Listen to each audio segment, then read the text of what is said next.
ونسلم على رسوله النبي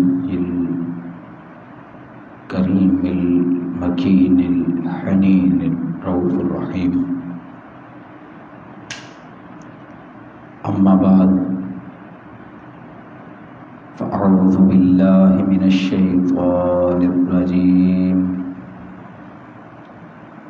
بسم الله الرحمن الرحيم. إنا أنزلنا إليك الكتاب بالحق فاعبد مخلصا له الدين. صدق الله مولانا العظيم. أو كما قال الله تبارك وتعالى في شان حبيبه في مقام آخر: إن الله وملائكته يصلون على النبي يا أيها الذين آمنوا صلوا عليه وسلموا تسليما. اللهم صل على سيدنا ومولانا محمد رسوله النبي الأمي وعلى آلہ وأصحابہ وذریاتہ علیہم اجمعین. بلغ العلا بکمالہ کشف الدجی بجمالہ حسنت جمیع خصالہ صلوا علیہ وآلہ. اللہ رب العزت کی ذات کا بے پناہ فضل و کرم اور لطف و احسان ہے کہ جس نے ہمیں تاجدار کائنات صلی اللہ علیہ وسلم کی امت میں پیدا فرمایا، اور رب ذوالجلال کا بے پناہ فضل و کرم لطف و احسان ہے کہ جس نے ہمیں آج ایک مرتبہ پھر یہ توفیق بخشی کہ ہم اس کی بارگاہ اقدس میں حاضر ہوں اور نماز جمعہ ادا کریں. اللہ رب العزت کی ذات ہمارا آنا جانا اور نماز جمعہ ادا کرنا اپنی بارگاہ اقدس میں قبول اور منظور فرمائے. حاضرین و سامعین گرامی قدر، میں نے آپ حضرات کے سامنے قرآن مجید فرقان حمید کی سورہ الزمر، اس کی ایک آیت مبارکہ تلاوت کرنے کا شرف حاصل کیا ہے، اس میں اللہ رب العزت کی ذات نے ارشاد فرمایا: انا انزلنا الیک الکتاب بالحق فاعبد مخلصا لہ الدین. یہ جو کتاب قرآن مجید فرقان حمید، جس کو حق کے ساتھ ہم نے آپ کے اوپر نازل کیا ہے، یہ کتاب جو ہے یہ اس لیے ہے، اس کو نازل کرنے کی وجہ یہ ہے، مقصد یہ ہے فَاعْبُدْ مُخْلِصًا لَهُ الدِّينَ، کہ اس کتاب سے کچھ نہ کچھ ہدایت حاصل کرو، کچھ نہ کچھ معاملات اس سے سیکھو، اور ہدایت اور معاملات اور دوسری چیزیں سیکھ کر اللہ رب العزت کی ذات کی جو عبادت تم لوگوں نے کرنی ہے، وہ عبادت خالصتاً اللہ کے لیے کرو. مخلص لہ الدین، جتنی بھی اطاعت اور بندگی اور تابعداری کرنی ہے، جتنی بھی اس کی عبادت کرنی ہے، وہ خالص ہو کر کرنی ہے. یہ ہم نے اس لیے اس کتاب کو نازل کیا ہے حق کے ساتھ. ہمارا آج کا جو گفتگو کا موضوع ہے، جمعۃ المبارک کی گفتگو کا عنوان ہے، وہ ہے اخلاص کی ضرورت اور اہمیت. اخلاص کیا ہے، اخلاص کی ضرورت کیا ہے، اور اس کی اہمیت کتنی ہے، یہ ہمارا آج کا گفتگو کا عنوان ہے. اور اسی عنوان سے متعلقہ میں نے قرآن مجید فرقان حمید کی آیہ مبارکہ تلاوت کی۔ اب امام قرطبی رحمۃ اللہ علیہ اس آیہ مبارکہ کی تفسیر میں ایک وضاحت پیش کرتے ہیں، اور وضاحت یہ دیتے ہیں کہ اخلاص جو ہے وہ کیا چیز ہے۔ وہ فرماتے ہیں الاخلاص سر بین العبد و بین اللہ۔ اخلاص ایک ایسی چیز ہے کہ جو اللہ رب العزت کی ذات اور اس کے بندے کے درمیان ایک راز ہے۔ وہ جو اللہ اور بندے کے درمیان ایک راز ہے، اس راز کا نام اخلاص ہے۔ اخلاص اس چیز کو کہتے ہیں۔ اب اخلاص کی حقیقت یہ ہے کہ بندہ اپنے عمل سے صرف اور صرف اتنا چاہے کہ میں جو بھی عمل صالح انجام دوں، جو بھی نیک عمل کروں، وہ صرف اور صرف اس لیے ہو کہ میں اللہ رب العزت کی ذات کے قریب ہو جاؤں، میں اس کی قربتوں میں پہنچ جاؤں۔ اس کی قربت کو حاصل کرنے کے لیے انسان جو بھی صالح عمل کرے اس کو اخلاص کہتے ہیں۔ اخلاص کی حقیقت یہ ہے۔ پھر اخلاص جو ہے وہ ایک کیفیت کا نام ہے، اور وہ کیفیت ایک ایسی کیفیت ہے جو انسان کے نیک اور صالح عمل کو اہمیت بخش دیتی ہے۔ انسان جو بھی نیک عمل کرتا ہے اس کو اہمیت دینے والی جو چیز ہے وہ اخلاص ہے، اور اخلاص کے ساتھ کیا جانے والا ہر نیک عمل اللہ رب العزت کی ذات کی بارگاہ میں شرف قبولیت پا لیتا ہے۔ ہر وہ عمل جو اخلاص کے ساتھ کیا جائے وہ اللہ رب العزت کی ذات کی بارگاہ میں قبولیت پا لیتا ہے۔ اخلاص یہ ہے۔ پھر اخلاص کی ایک تعریف یہ بھی ہے کہ انسان جو بھی نیک عمل کرنا چاہے اس کا ارادہ فقط اللہ رب العزت کی ذات کی رضا کو چاہنا ہو، وہ رضائے الہی کے لیے ہر اپنا نیک عمل کرے، یہ بھی اخلاص ہے۔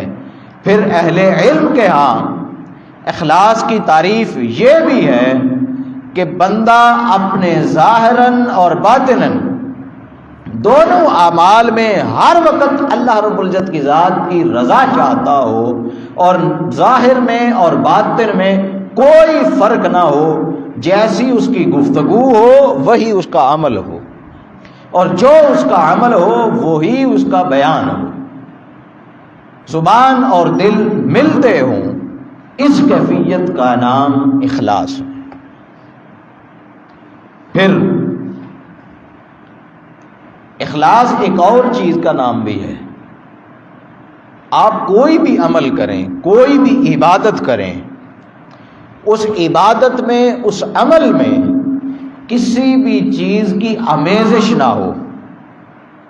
ہم عبادت اس لیے نہ کریں کہ ہم عبادت کر رہے ہیں اللہ کی ذات ہمیں اجر عطا کرے گی، بھائی وہ تو اس نے کرنا ہی کرنا ہے، لیکن وہ آپ کا اخلاص باقی نہیں رہے گا، کیونکہ آپ کسی لالچ میں عبادت کر رہے ہیں، وہ اخلاص باقی نہ رہا۔ آپ عبادت اس لیے کریں کہ اللہ رب العزت کی ذات کی عبادت کروں گا وہ میرا رزق بڑھا دے گا، رزق میں اضافہ ہوگا، بھائی اس نے آپ کے رزق میں اضافہ کرنا ہی کرنا ہے۔ آپ مخلص ہو کر اس کی عبادت کریں گے تو اس نے آپ کے رزق میں، مال میں، جان میں، عزت میں، آبرو میں وہ اضافہ اور برکت کرنی ہی کرنی ہے۔ لیکن جب آپ یہ دل میں لے آئیں کہ بھئی میں یہ کام کروں گا تو اللہ کی ذات مجھے اس چیز سے نوازے گی، تو آپ کے دل میں ایک آمیزش آ گئی ہے، اس عمل کے بدلے میں ایک لالچ آ گیا ہے، تو وہ جب آمیزش آ جائے تو پھر وہ اخلاص نہیں رہتا۔ علماء اور محدثین یہ کہتے ہیں کہ آپ جو بھی اللہ رب العزت کی ذات کی عبادت کریں وہ خالصتاً اللہ کی ذات کے قرب کے لیے کریں، اس کی اطاعت اس کی بندگی کے لیے کریں، اس کی غلامی کے لیے کریں، اور اس میں ذرہ برابر بھی کسی چیز کی آمیزش نہ ہو۔ یہ اخلاص ہے۔ پھر کوئی بھی ایسی چیز وہ اخلاص کو برباد کر دیتی ہے کہ جب آپ کوئی بھی عمل کریں، نماز پڑھیں تو آپ سوچیں کہ میں نماز پڑھ رہا ہوں، وہ فلاں مجھے دیکھے گا، وہ کہے گا ماشاءاللہ حاجی صاحب 5 وقت کے نمازی ہو گئے ہیں، ماشاءاللہ حاجی صاحب ہر وقت رہتے ہی مسجد میں ہیں، تو لوگ مجھے حاجی صاحب کہیں، لوگ مجھے نمازی کہیں، 5 وقت کا نمازی کہیں، تہجد گزار کہیں۔ تو جب یہ چیز کہلوانی چاہی تو بھی اخلاص ختم ہو گیا۔ پھر وہ قیامت والے دن آپ کو گریبان سے پکڑ کر اوندے منہ جہنم میں پھینک دیا جائے گا۔ بھائی تو نے نمازیں اس لیے پڑھی ہیں کہ لوگ تجھے نمازی کہیں، وہ لوگوں نے کہہ دیا، لوگوں نے تجھے نمازی کہہ دیا، وہ جس لیے تو نے عمل کیا وہ تجھے مل گیا، لہذا اب یہاں تیرا کوئی حصہ نہیں ہے، وہ دنیا میں تو نے پا لیا ہے، اس لیے اب یہاں کوئی اجر نہیں ہے۔ تو اخلاص یہ ہے کہ اپنی عبادات میں اور اپنے معاملات میں خالصتاً اللہ رب العزت کی ذات کی رضا کو چاہنا، یہ اس کی رضا کو چاہنا، یہی اخلاص ہے۔ پھر اپنی جو عبادات ہیں ان عبادات میں اخلاص سے کام لینا ہے، خلوص رکھنا ہے اپنی عبادات میں۔ آقا علیہ الصلوۃ والسلام نے اسی اخلاص کے متعلق ارشاد فرمایا کہ جو شخص ریاکاری کے لیے یا دکھاوے کے لیے نماز پڑھتا ہے تو پھر وہ شرک کرتا ہے، وہ نماز نہیں پڑھتا، وہ شرک کرتا ہے، کیونکہ وہ دکھاوے کے لیے کر رہا ہے کہ لوگ مجھے نمازی کہیں۔ کوئی شخص ہے وہ دکھاوے کے لیے روزہ رکھتا ہے، میں روزہ رکھتا ہوں، لوگ مجھے روزہ دار کہیں گے، وہ اس کا روزہ رکھنا وہ بھی شرک ہے۔ پھر آقا علیہ السلام نے فرمایا کہ جس نے صدقہ و خیرات اس لیے کیا کہ لوگ مجھے سخی کہیں، تو جس نے اس نیت سے صدقہ و خیرات کیا اس نے بھی شرک کیا۔ اخلاص اس چیز کا نام نہیں ہے۔ آپ جو بھی کام کریں اللہ کی رضا چاہیں۔ پھر حضرت جندب، یہ بخاری اور مسلم دونوں کی متفق علیہ حدیث ہے، حضرت جندب رضی اللہ تعالی عنہ وہ روایت کرتے ہیں کہ رسول اللہ صلی اللہ علیہ وسلم نے فرمایا کہ جو شخص کوئی عمل اس لیے کرے کہ وہ لوگوں کو سنائے اور لوگوں میں اس کی شہرت ہو جائے کہ فلاں یہ عمل کرتا ہے، فلاں یہ عمل کرتا ہے، جو لوگوں کو دکھانے اور سنانے کے لیے عمل کرتا ہے، آقا علیہ السلام نے فرمایا کہ اللہ رب العزت کی ذات دنیا میں وہ لوگوں تک پہنچا دے گی، لیکن پھر قیامت والے دن اس کا کسی قسم کا کوئی حصہ باقی نہیں رہے گا۔ وہ دنیا میں سارے لوگ اس کی شہرت کو بھی دیکھ لیں گے، اس کی عزت کو بھی دیکھ لیں گے، ہر چیز کو دیکھ لیں گے، لیکن قیامت والے دن اس کا کوئی حصہ باقی نہیں رہے گا۔ پھر اسی طرح امام ترمذی انہوں نے اپنی کتاب جامع ترمذی میں حضرت ابو ہریرہ رضی اللہ تعالی عنہ ان سے ایک حدیث کو روایت کیا ہے۔ حضرت ابو ہریرہ وہ فرماتے ہیں کہ رسول اللہ صلی اللہ علیہ وسلم نے فرمایا، لوگوں جب الحزن اس سے پناہ مانگا کرو۔ لوگوں نے پوچھا یا رسول اللہ صلی اللہ علیہ وسلم یہ جب الحزن کیا ہے، غم کا کنواں یہ کیا ہے؟ تو آقا علیہ السلام نے ارشاد فرمایا کہ یہ جہنم کا سب سے گہرا ترین گڑھا ہے، اور جہنم کا ایک ایسا درجہ ہے کہ جس سے جہنم بھی دن میں 400 مرتبہ پناہ مانگتی ہے۔ جہنم بھی 400 مرتبہ دن میں اس سے پناہ مانگتی ہے۔ وہ ایک ایسی وادی کا نام ہے۔ تو صحابہ کرام نے عرض کی یا رسول اللہ صلی اللہ علیہ وسلم اس گڑھے میں یا اس وادی میں کون لوگ جائیں گے؟ تو آقا علیہ الصلوۃ والسلام نے فرمایا کہ اس میں وہ لوگ جائیں گے جو بڑے عبادت گزار ہوں گے اور جو بہت زیادہ قرآن پڑھنے والے ہوں گے، لیکن ان کی عبادت اور ان کا قرآن پڑھنا وہ اللہ کی رضا کے لیے نہیں ہوگا، بلکہ وہ لوگوں کو دکھانے کے لیے اور اپنے اچھے اعمال لوگوں تک پہنچانے کے لیے ہوگا کہ لوگوں میں یہ نیک عمل کرتا ہوں، میں یہ نیک عمل کرتا ہوں، میں یہ نیک عمل لوگوں تک پہنچا دو، لوگوں کو بتا دو۔ وہ بتانے اور دکھانے والا عمل، وہ جو ریاکاری سے عمل کیا گیا ہے، وہ سارے لوگ وہاں موجود ہوں گے کہ جنہوں نے لوگوں کو دکھانے کے لیے نمازیں ادا کی، لوگوں کو دکھانے کے لیے عبادتیں کی، لوگوں کو دکھانے کے لیے قرآن کی دن رات تلاوت کرتے رہے، لوگوں کو دکھانے کے لیے، تو وہ وادی ان لوگوں کا ٹھکانہ ہے۔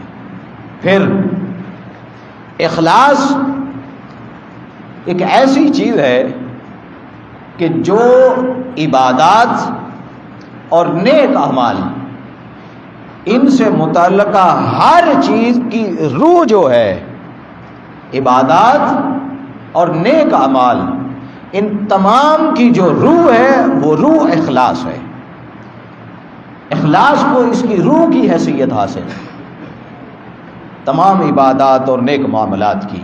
اللہ رب العزت کی ذات نے قرآن مجید فرقان حمید میں ارشاد فرمایا، یہ بھی سورہ الزمر کی آیت ہے، اب اللہ رب العزت کی ذات نے فرمایا الا للہ الدین الخالص، لوگوں جان لو کہ عبادت صرف اور صرف اللہ رب العزت کی ذات کے لیے کیا کرو، اس کی رضا کے لیے کیا کرو، اطاعت اور بندگی خالصتاً اللہ رب العزت کی ذات کے لیے کیا کرو، یہ اللہ کی ذات کا حکم ہے۔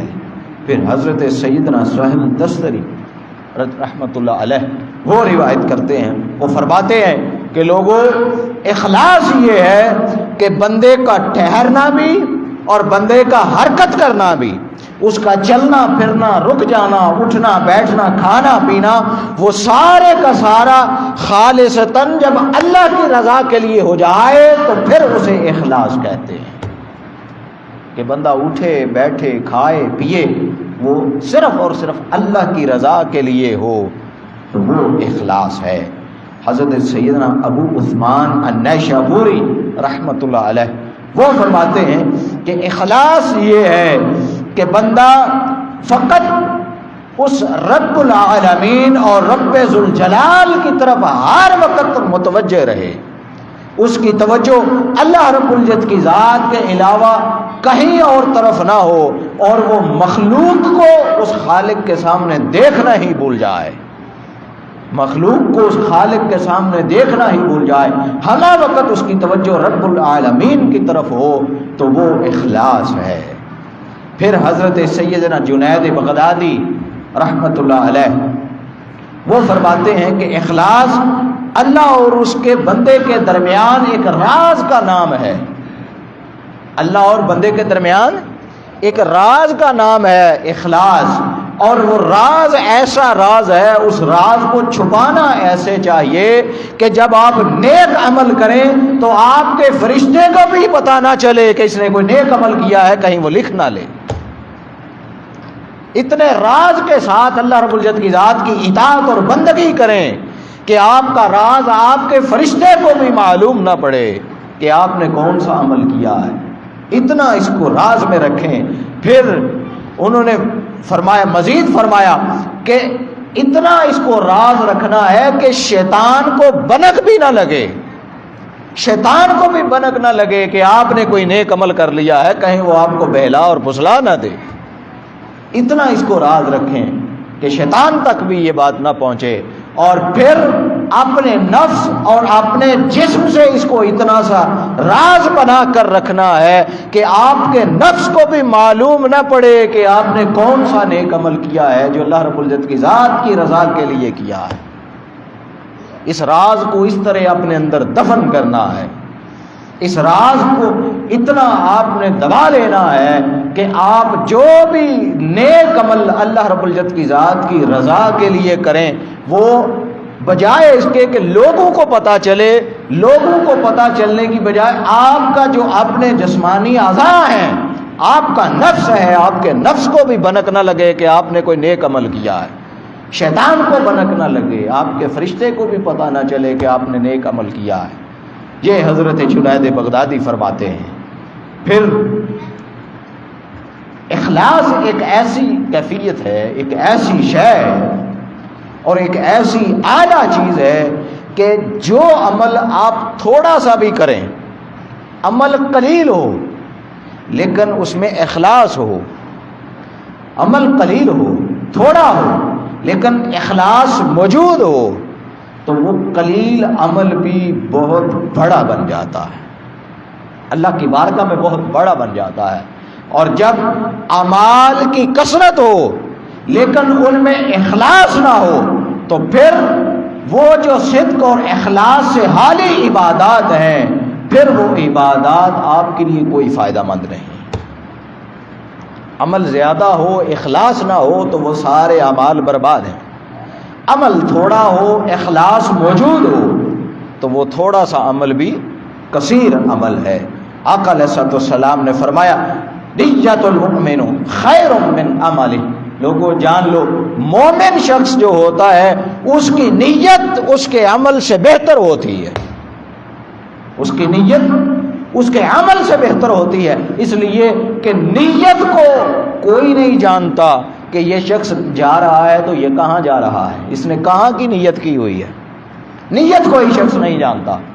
عمل وہ لوگ دیکھ کے جان لیتے ہیں کہ آپ نے کوئی نیک عمل کیا ہے، لیکن نیت کوئی نہیں جانتا۔ آقا علیہ السلام فرمایا کہ اس لیے مومن کی جو نیت ہے وہ اس کے عمل سے بہتر ہے، کہ عمل اگر کم بھی رہ جائے، قلیل بھی ہو جائے، لیکن نیت میں اخلاص ہو تو پھر وہ کمال تک پہنچتا ہے، پھر وہ کمال حاصل کرتا ہے۔ پھر حضرت ابو ہریرہ رضی اللہ تعالی عنہ، وہ یہ مسلم شریف کی حدیث ہے، وہ روایت کرتے ہیں کہ رسول اللہ صلی اللہ علیہ وسلم نے فرمایا کہ لوگوں جان لو اللہ رب العزت کی ذات تمہارے اموال کو نہیں دیکھتا، تمہارے مال و دولت کو نہیں دیکھتا، وہ تمہاری جانوں کو نہیں دیکھتا، وہ تمہاری دوسری چیزیں اور تمہاری صورتیں ان کو نہیں دیکھتا، پھر رب العالمین کون سی چیز ہے جس کو دیکھتا ہے؟ تو آقا علیہ السلام نے فرمایا وہ تمہارے دلوں کو دیکھتا ہے اور تمہارے اعمال کو دیکھتا ہے، کہ جہاں اخلاص موجود ہے ان چیزوں کی طرف اللہ رب العزت کی ذات توجہ فرماتی ہے، وہ ان چیزوں کی طرف دیکھے۔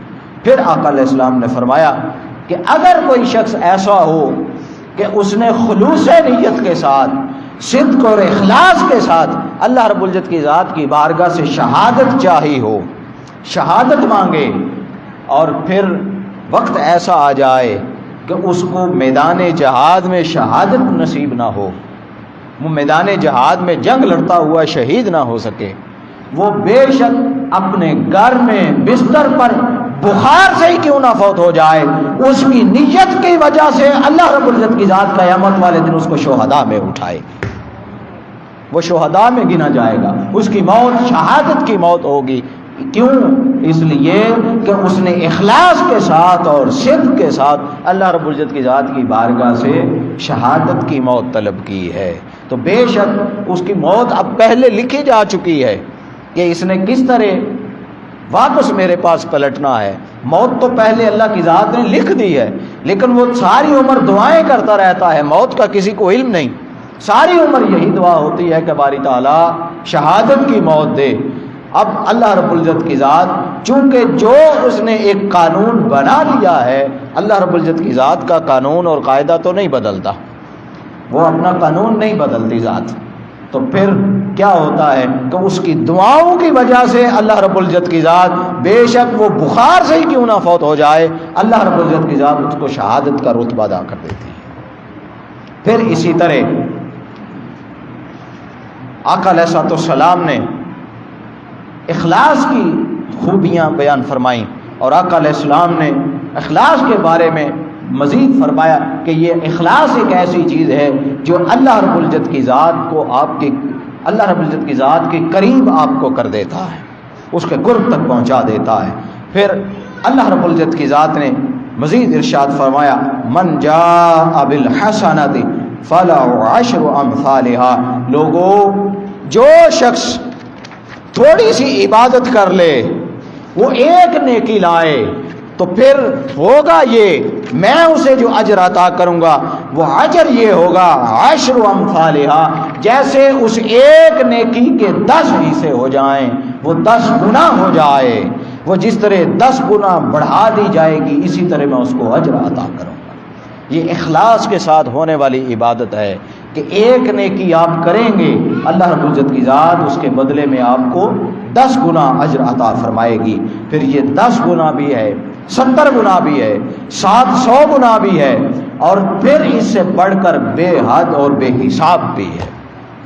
اللہ رب العزت کی ذات بے حد و حساب آپ کو اجر عطا فرمائے گی۔ کس وجہ سے؟ صرف اس لیے کہ آپ اخلاص کے ساتھ ایک عمل سر انجام دے رہے ہیں۔ تو یہ ایک ہی عمل ہو اور اس کے اوپر درجات الگ الگ ہوں، اس کی بھی کوئی وجہ ہے کہ ایک عمل ہو اس کے درجات میں فرق ہو، 10 گنا ہو، 7 گنا ہو، 70 گنا ہو، 700 گنا ہو، بے حد اور بے حساب ہو۔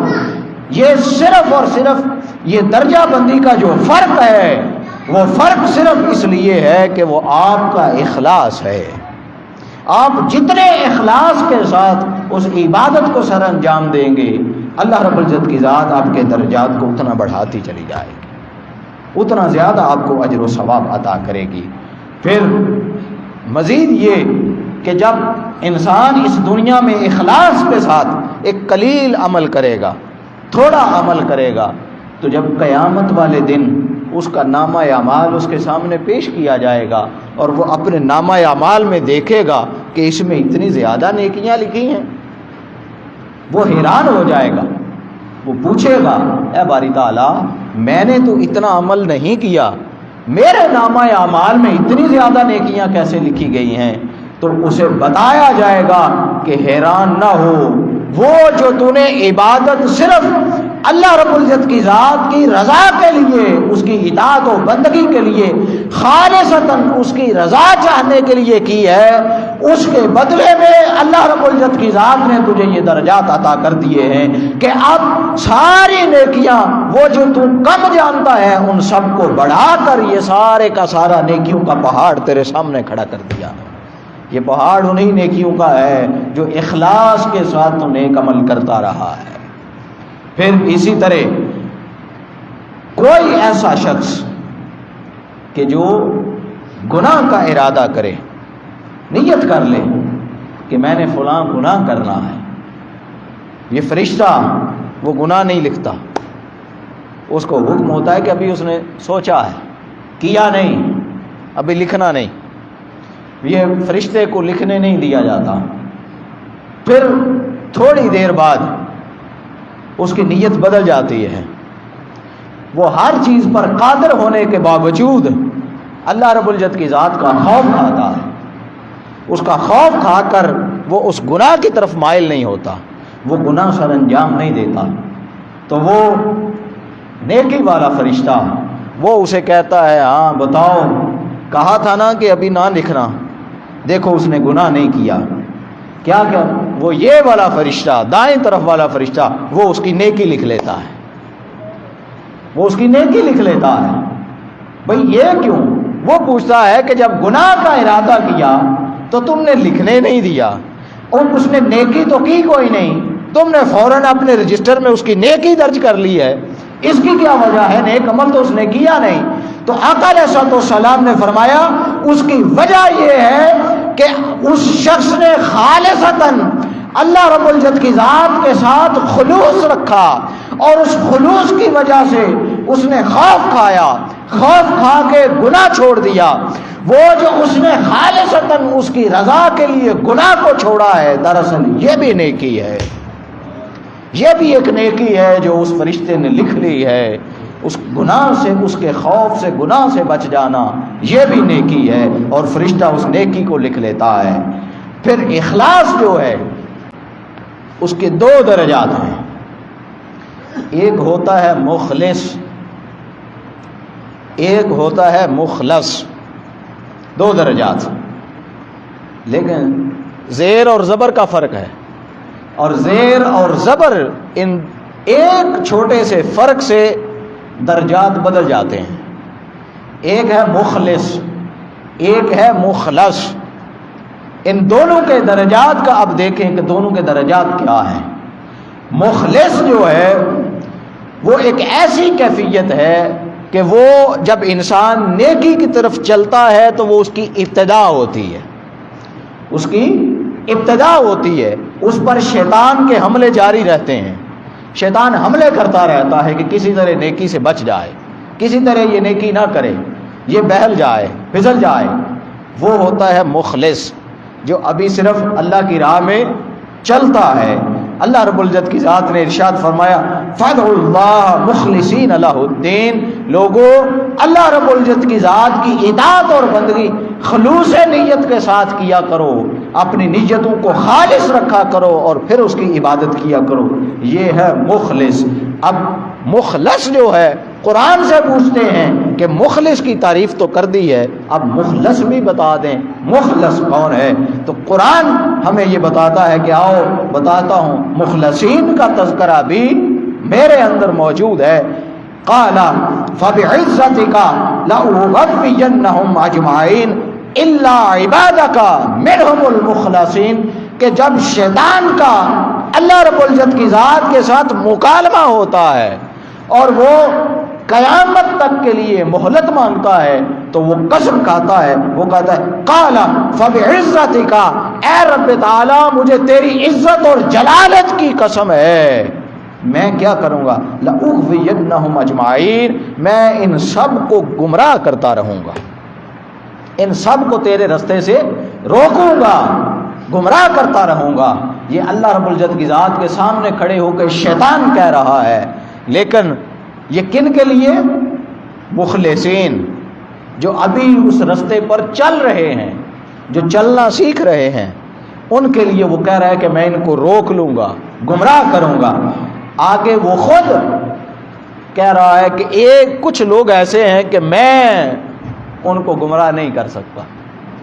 کچھ لوگ ایسے ہیں کہ جہاں میری پہنچ کوئی کام نہیں کرتی، میری کوئی قدرت نہیں ہے ان کے اوپر، میں ان کو گمراہ نہیں کر سکتا. وہ الا عبادک منہم مخلصین، وہ لوگ جو تیرے لیے خالص ہو چکے ہیں اور جن کو تو نے اپنے لیے چن لیا ہے، وہ لوگ کبھی بھی میری باتوں میں نہیں آئیں گے، ان کو میں گمراہ نہیں کر سکتا. یہ مخلصین وہ طبقہ ہے کہ شیطان بھی ان کو کبھی گمراہ نہیں کر سکتا. یہ ہوتا کیا ہے کہ مخلصین، اب مخلصین کے جو طبقات ہیں، دو طبقے، ایک مخلصین اور ایک مخلصین، دونوں طبقے جو ہیں وہ الگ الگ ہیں. اب ہم نے پھر قرآن سے پوچھا کہ اے قرآن یہ دو طبقات تو نے بتا دیے، اب یہ بھی بتا. ہمیں پتہ چل چکا ہے کہ جو مخلص ہیں نا، مخلص نہیں مخلص، یہ جو مخلص لوگ ہیں ان کا طبقہ بہتر ہے، یہ اچھے لوگ ہیں کہ شیطان ان کو گمراہ نہیں کر سکتا. اب ہمیں یہ بتا کہ یہ جو مخلص لوگ ہیں، یہ مخلص طبقے میں ہم کیسے شامل ہوں، ہم کیسے مخلص بنے کہ ہمیں بھی شیطان گمراہ نہ کرے. قرآن کہتا ہے ہاں آؤ رجوع کرو، کھولو، پڑھو، بتاتا ہوں کیسے بچنا ہے ان سے، کیسے شیطان سے بچنا ہے اور کیسے مخلص لوگوں میں شامل ہونا ہے. آؤ میں بتاتا ہوں. ہم نے پوچھا بتا، قرآن ہم نے کھول لیا تجھے، اب بتا. وہ کہتا کھولو سورہ التوبہ، اس کی کھولو آیت نمبر 119، پڑھو یا ایھا الذین آمنوا اتقوا اللہ وکونوا مع الصادقین. لوگوں تقوی کے ساتھ اللہ رب العزت کی ذات کے ساتھ اپنا ایک تعلق بنا کے رکھو اور ہمیشہ سچے لوگوں کی معیت اختیار کرو. یہ جو مخلص لوگ ہیں، سچے لوگ ہیں، ان سچے لوگوں کی معیت اختیار کر لو، تمہیں شیطان سے پناہ مل جائے، شیطان تمہارا پھر کچھ نہیں بگاڑ سکے گا. تو یہ سچے لوگ ایسے ہیں. سچے لوگ کون ہیں کہ جن کا شیطان کچھ نہیں بگاڑتا. سچے لوگ وہ ہیں کہ جو ہمہ وقت اپنی توجہات اللہ رب العزت کی ذات کے ساتھ رکھتے ہیں.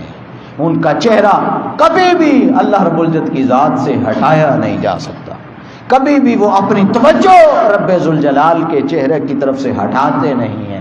گو کہ اللہ رب العزت کی ذات کا چہرہ کوئی نہیں، وہ جسم سے پاک ہے، وہ نور ہے، لیکن یہ مثالیں ہمیں سمجھانے کے لیے ہوتی ہیں، کیونکہ ہمیں نور کا شعور کوئی نہیں، نور کا شعور کوئی نہیں، اس لیے ہمیں سمجھانے کے لیے ایسی مثالیں پیش کی جاتی ہیں کہ اگلا سمجھ جائے. ورنہ اللہ رب العزت کی ذات جسم سے پاک ہے، وہ ایک نور ہے، اللہ کی ذات نور ہے. تو لوگوں، یہ جو سچے لوگ ہیں، مخلص لوگ ہیں، صدیقین لوگ ہیں، ان کی صحبت اختیار کرو، ان کے ساتھ رہو، ان کی معیت میں رہو. ان کی صحبت، ان کی سنگت، ان کی معیت ان قریب آپ کو مخلص لوگوں میں شامل کر دے گی، اور آپ اللہ رب العزت کی ذات کا قرب پا لیں گے، آپ اس کی قربتوں میں پہنچ جائیں گے. پھر وہ اپنے حجابات نوری اٹھاتا چلا جائے گا، پھر وہ آپ کو اپنے قریب کرتا چلا جائے گا، حتیٰ کہ بروز قیامت وہ اپنے تمام تر نوری حجابات کو اٹھا دے گا اور فرمائے گا، لوگوں ساری زندگی دنیا میں میری ملاقات کے تم طلبگار رہے ہو، آؤ آج اپنے نوری حجابات کو اٹھاتا ہوں، میرے سامنے بیٹھ کے میرا دیدار کر لو. وہ اپنے سامنے بٹھا کر آپ کو اپنا دیدار عنایت فرما دے. یہ ہے مخلص لوگ کہ جن کو شیطان بھی گمراہ نہیں کر سکتا. پہلے دن ہی اس نے کہا تھا کہ وہ لوگ وہ میری پکڑ میں نہیں آنے والے. جو گناہ کرتے ہیں وہ تو پہلے ہی ان کو بھی شیطان کا ان سے بھی کام کوئی نہیں، کیونکہ وہ پہلے ہی اس کے راستے میں لگے ہیں. شیطان کے جو راستے میں پہلے ہی لگے ہیں اس کو کیا ضرورت ہے مزید آگے بڑھائے. کچھ وہ لوگ ہیں جو ہمیشہ کے لیے اللہ کے اتنے قریب ہو گئے کہ شیطان اب ان کے قریب بھی نہیں جا سکتا، پھر بچتے ہیں میرے جیسے، میرے آپ جیسے وہ ماڑے مسکین انسان کہ جو نہ ادھر کے نہ ادھر کے، کمیاں کوتاہیاں گناہ میرے میں بھی ہیں، آپ میں بھی ہیں. تو پھر ضرورت اس امر کی ہے کہ ہم بجائے نچلے درجے میں آنے کے ہم مخلص لوگوں میں بیٹھیں، صدیقین میں بیٹھیں اور اپنے درجات کو بلند کریں. اللہ رب العزت کی ذات ہمارے دلوں میں اپنا خلوص ڈال دے، اور اللہ رب العزت کی ذات خالصتاً اپنی عبادت کے لیے ہمیں چن لے، اپنے چنیدہ بندوں میں ہمارا شمار کر لے. وما علینا الا البلاغ.